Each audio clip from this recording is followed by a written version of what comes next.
Salut les petits potes, c'est Geek Daddy, j'espère que vous allez bien. Aujourd'hui, une petite vidéo sortie de salle.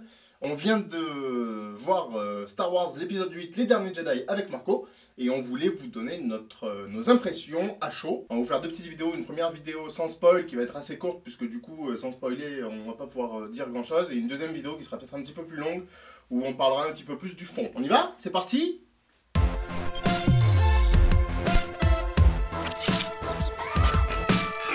Le dernier Star Wars, épisode 8, Les Derniers Jedi, sorti le 13 décembre, réalisé par Rian Johnson, avec la ribambelle d'acteurs qui était présente déjà dans l'épisode 7. On ajoute évidemment Mark Hamill qui est un peu plus présent, et Benicio del Toro donc, qui rejoint l'équipe. Globalement, on est assez déçu. On est un petit peu déçu à la sortie de ce film. Alors évidemment c'est à prendre avec des pincettes comme tu le disais, parce qu'il va falloir le temps de le digérer. Mais en tout cas première impression un peu déçu, peut-être qu'on en attendait trop, peut-être que la bande-annonce en avait trop montré, peut-être que... Puis nous on a une affection particulière avec Star Wars, on est des fans inconditionnels, donc c'est peut-être aussi ça qui... C'est sûr, c'est sûr qu'on est des grands fans de Star Wars, du coup nos attentes elles étaient peut-être au-dessus de la moyenne. Cependant, on n'avait pas ressenti ça sur l'épisode 7. Hein. C'est vrai qu'on était plus enthousiaste à la sortie de l'épisode 7, bien que par la suite, on ait pu trouver des choses négatives à l'épisode 7. Est-ce que là, ça va faire l'effet inverse? C'est-à-dire que dans quelques temps, on se dira « Oh, finalement, il est pas mal cet épisode 8 ». En tout cas, il est plus déroutant, il prend peut-être plus de risques que l'épisode 7, c'est un point voilà, qu'on peut lui reconnaître. Il y a plus d'audace. Il y a plus d'audace, il y a plus de choses qui sortent un petit peu de Star Wars. Donc en bien ou en mal, on verra ça dans la deuxième vidéo, mais voilà. En tout cas, nous on a été un petit peu déçus, ça veut pas dire qu'il faut pas aller le voir. Non. On passe quand même un bon moment. Oui, c'est bien rythmé, c'est bien réalisé, il y a de beaux effets spéciaux, ça tient la route, ça reste du Star Wars divertissant et qui répond au cahier des charges. Il n'y a pas de grosses fautes de goût en termes de réalisation. On aurait espéré un peu plus visuellement de nouveautés et d'audace du coup dans le visuel. Mais c'est vrai qu'il n'y a pas de faute de goût comme il y a pu avoir dans l'épisode 1 ou l'épisode 2 par exemple, oui, où il y avait vraiment des gros trucs de réalisation ou de direction d'acteurs qui étaient... surtout, ouais. Qui était assez difficile à... Enfin, qui te sortait du film. Là, on n'a pas trop ça, même si... bon, il fait 2h30, donc c'est le plus long de la franchise Star Wars, c'est le film le plus long de la franchise. Donc, il y a des longueurs. En termes de rythme...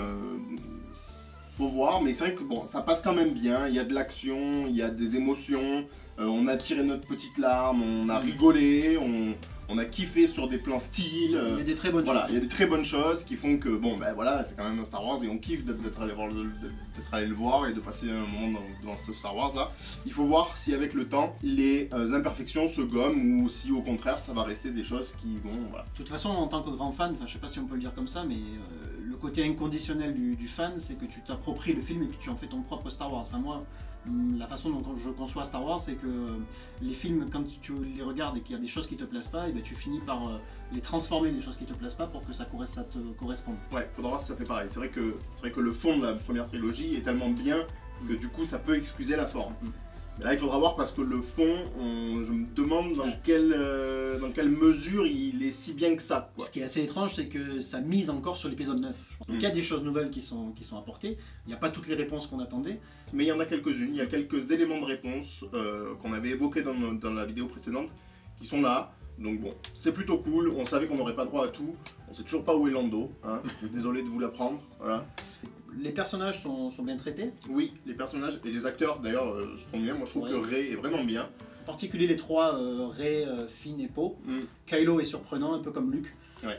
Donc ces deux personnages-là, ça peut être déroutant, surprenant en bien, et puis parfois, on sait pas trop. Et peut-être que la déception vient de ces choses qui sont à la fois surprenantes et à la fois déroutantes. Bon, en tout cas, il faut aller le voir, hein, au moins pour en discuter avec nous. Hein. Non, il faut aller le voir vraiment. C'est un Star Wars, l'épisode 8. Alors curieusement, il a été vachement bien accueilli. Il a été super bien accueilli, ouais. La presse, enfin, pour l'instant en tout cas, de ce qu'il en est sorti, donc on est le mercredi 13, hein, mais...